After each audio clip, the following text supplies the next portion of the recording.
ಒಂದು ಹಳ್ಳಿಯಲ್ಲಿ ಭೋಲಾ ಎಂಬ ರೈತ ವಾಸಿಸುತ್ತಿದ್ದ. ಆ ರೈತನಿಗೆ 4 ಮಕ್ಕಳಿದ್ದರು.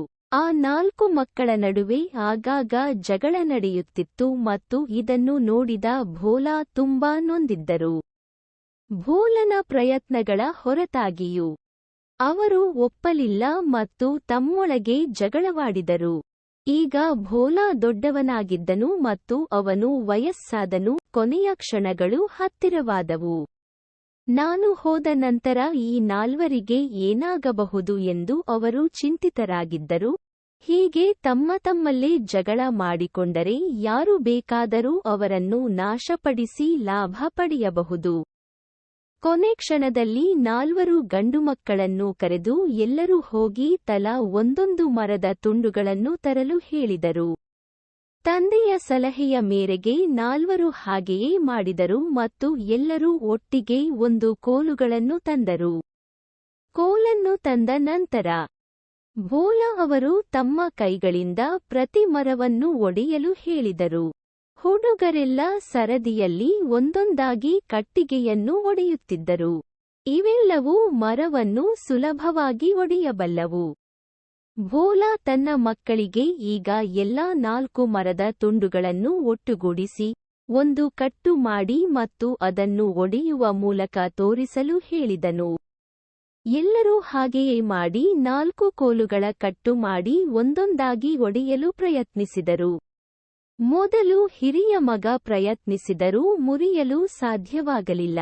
ಅವನು ಅದನ್ನು ಹೆಚ್ಚು ಬಲದಿಂದ ಒಡೆಯಲು ಪ್ರಯತ್ನಿಸಿದನು, ಆದರೆ ಅವನಿಗೆ ಅದನ್ನು ಮುರಿಯಲು ಸಾಧ್ಯವಾಗಲಿಲ್ಲ. ಉಳಿದ 3 ಸಹೋದರರು ಸಹ ಅದೇ ರೀತಿ ಮಾಡಿದರು, ಆದರೆ ಯಾರಿಂದಲೂ ಕಟ್ಟು ಮುರಿಯಲು ಸಾಧ್ಯವಾಗಲಿಲ್ಲ.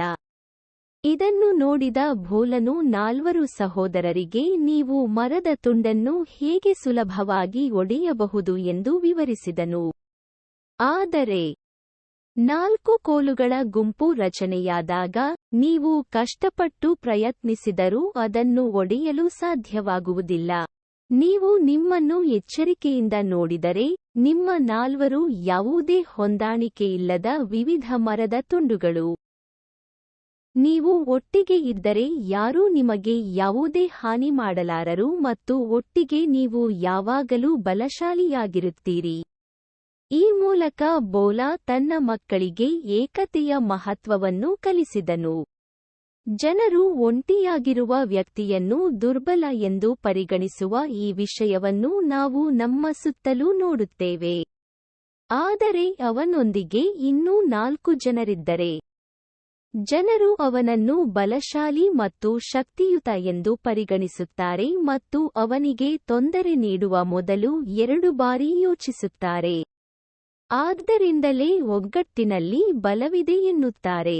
ಕಥೆಯ ನೈತಿಕತೆ ಏಕತೆಯಲ್ಲಿ ಬಲವಿದೆ.